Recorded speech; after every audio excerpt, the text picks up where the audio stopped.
Serious travelers of Reddit, what are some of the creepiest / scariest experiences you've had abroad? I went to visit Ukraine with my parents because they wanted to see the small villages where their parents were born. We have no family in the area, so we hired a guide to take us around, since the country can be a bit corrupt. As we were driving around on a highway, we suddenly were stopped in traffic, literally middle of nowhere. The guide gets out of the car and takes a look, then quickly jumps back into the car, does a U-turn and drives off, telling my mom we can't go to her mom's village. We ask why, and he says that was some kind of Russian militant roadblock. This was during the whole Crimea thing. Met a guy in Munich on the street, who had lived in the same house as I did, in Cincinnati, 40 years ago. I had a pack of wild dogs chase me from my bus, stopped in my hotel at 3 AM in Kosovo. On the red-eye train, stopped for a layover in New York. My friend and I are half asleep, sitting across from each other. A homeless guy snuck into the train, pulled his pants and underwear down, and tried to sit with my friend, encouraging her to help him out. I woke up just in time to see it happen. Took me telling the guy to find another place to sit for him to hurriedly pull his pants up and move somewhere else, only to try the same thing to another woman who was extremely vocal about it. The cops spoke with us. Apparently this guy was known for stealing cans from the subways, and this was a new MO for the guy.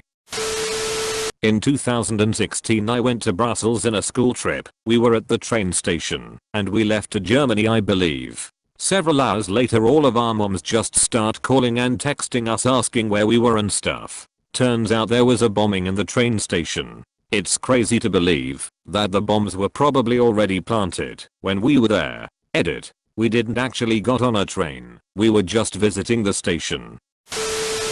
Got pickpocketed by a group of 3 on a Paris metro. I'm paranoid of losing my wallet, so I'm always checking myself. When I realized it was missing I made a bigger scene than the pickpockets were making. They shoved me into their friend and were trying to convince people I knocked him down. I stopped the train from leaving the station. One of the other passengers left to got conductor and security. I guess that didn't sit well with the pickpockets, so they gave me back my wallet and took off running. Edit. This event still freaks my wife out.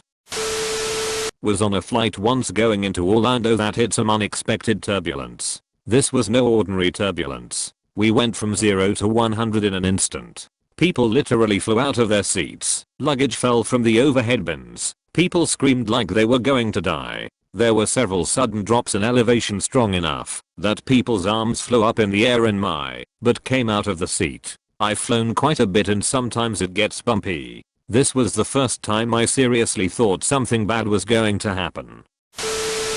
I was staying in a weird hostel by myself in Barcelona. Woke up to a man staring at me while I slept. He was looking over one of those wood dividing screens that the shared room had. I pretend to still be asleep because I was afraid of what he would do if I move or confronted him, and I didn't know if there was anyone else in the room. He stared for like 2 hours until finally my alarm rang cause I had to take an early train. So I put all my stuff in my bag and left the room. As I left I told the owner, but I was really in a hurry and didn't ask what he was going to do with the guy.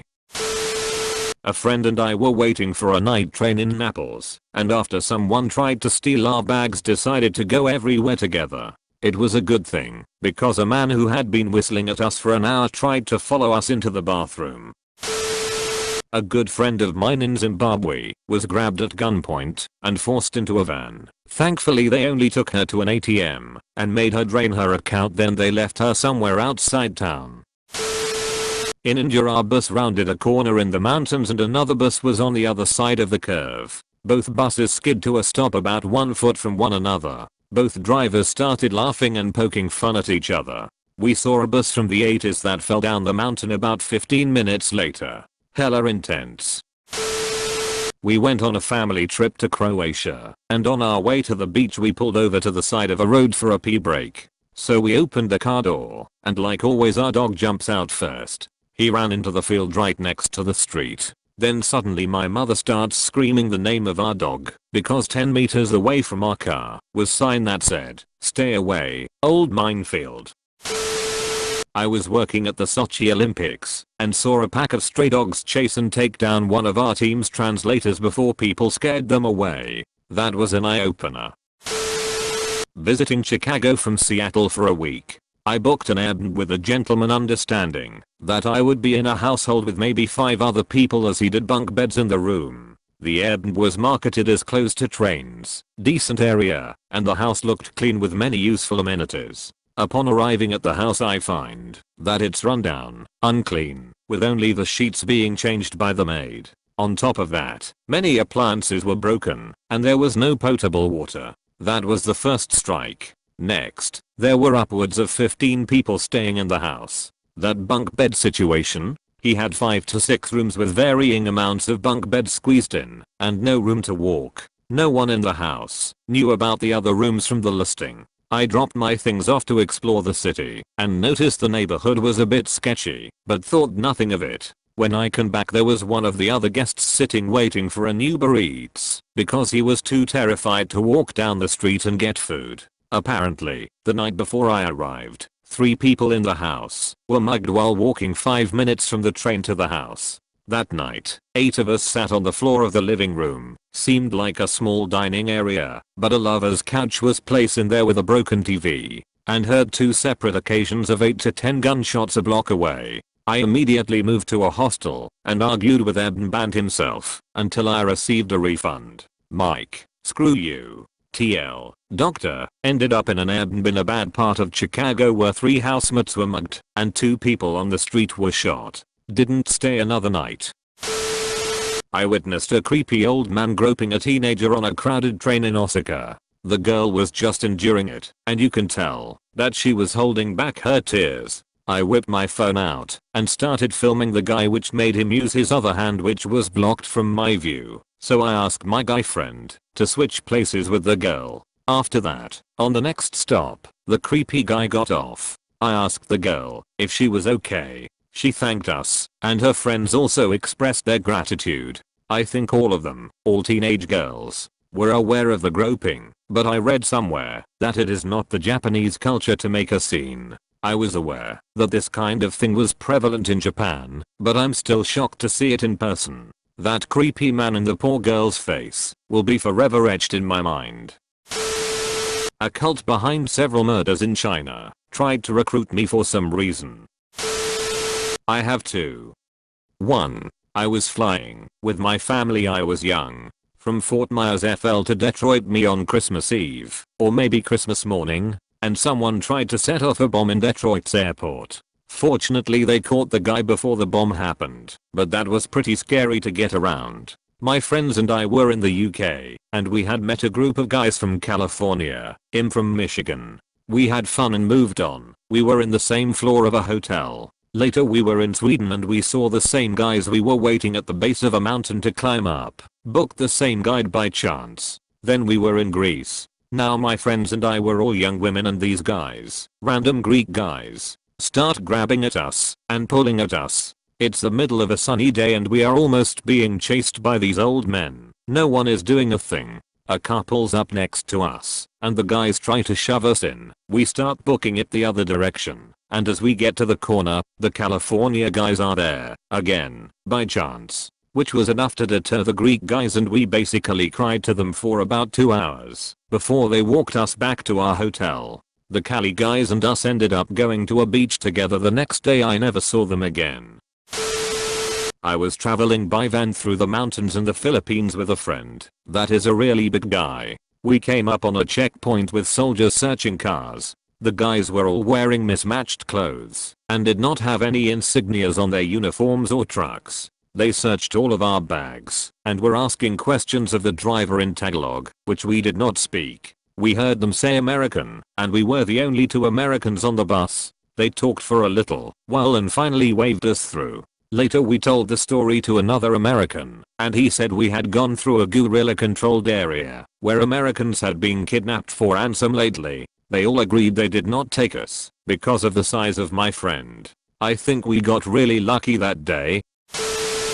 17-year-old me was in a public restroom near the Colosseum in Rome. I was taking a leak at a urinal when some dude rushed into the urinal right next to me, looked over the partition at my junk, and he started jerking off extremely violently. I had just started and had to go something fierce, so I was trying to cover up, avoid jerking off, and not get pee all over myself. Suddenly the Roma police came bustling in and grab old boy and start yelling at me in Italian very loudly. As I zip up and throw my hands in the air, I simply say English and American. They demanded to see my passport and then hauled off. Jerk off guy. 0/10 not a good experience. The first day in the Philippines, when I landed in Manila, a white Canadian tourist was beheaded by people who aligned with us. So there was that.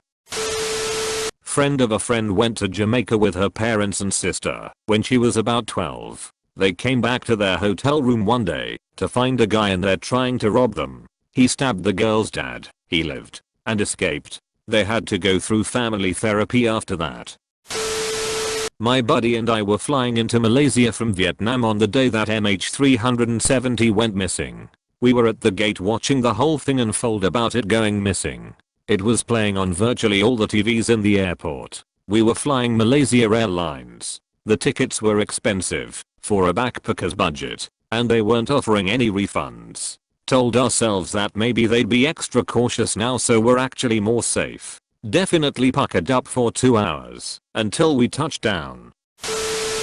I was in Guatemala and traveling from Antigua to Guatemala City. Apparently there is a shortcut called *THE trap that we took. It was absolutely insane. We plowed over rivers at about 45 miles per hour because bridges were out and were flung to the side of 1,000 meters cliffs going about 80 made out of sandstone. My buddy passed out due to the trauma. I asked after all of that why the hell we were going so fast, and the driver replied akin to "It's a trap after the sun goes down." I didn't fully understand. Was it vampires or something? He later stated, while driving a bit drunk near sundown at 100 miles per hour, no monsters in the trap. Only chicken bus. No lights. We would need to pull over and camp until daylight. Apparently on this stretch of road, chicken buses run people off the roads at night without care. After being sexually harassed for a good half hour by a guy at Roma Termini, I boarded my overpass train just to wake up to the sight of a lovely red-eyed man in my door with the words "I'm from Morocco, do you want me?" eloquently leaving his lips as he proceeded to point to all the beds in the coupe and sitting next to me in the bed. The first time I ever visited the London Bridge was the day the terrorist attack happened, where they drove a van through the crowd. It was my first time visiting New York City. My aunt and uncle, who both work in FD, Financial District, took the whole week off to show me and my family around Manhattan.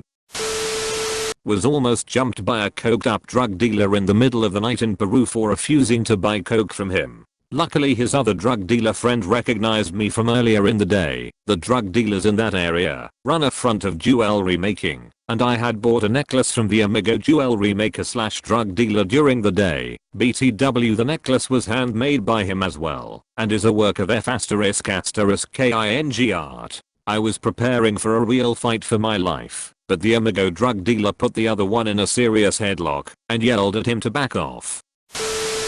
On a train in Athens traveling alone, a group of men tried to push me off the train with them at a stop. 3 women started yelling at them and pulled me back. It happened too fast. I didn't know until the one that spoke English explained they were trying to take me. They made sure I made it back to the hostel and told me not to wear what I was wearing, shorts and a tank, while alone.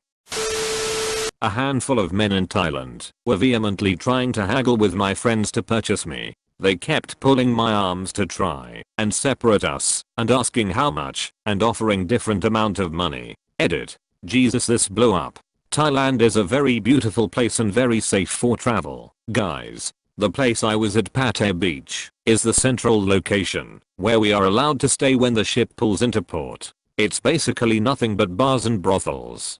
Don't go there. I don't know why they even let *US* go there. Even if you did go, you'd most likely not be in any danger. The people are very helpful and kind, but every place has bad people and we happened to run into them. I'm not even sure if these men were Thai. Don't let this freak you out from going. Sea does have a dark underbelly of human trafficking, but it's pretty unlikely you will be involved in it as a tourist. And everyone who is freaking out about the sailors buying underage girls, they're just stupid kids who want to get their dick wet. They have literally no idea that these girls are underage and just think they are paying a prostitute. Most of these idiots can't even fathom that child trafficking is a thing. We make every effort possible to keep this from happening and inform our sailors about what is really going on. Your average US service member is just as disgusted as you are that this happens to children. Make sure to like and subscribe for more daily content. Thanks for watching.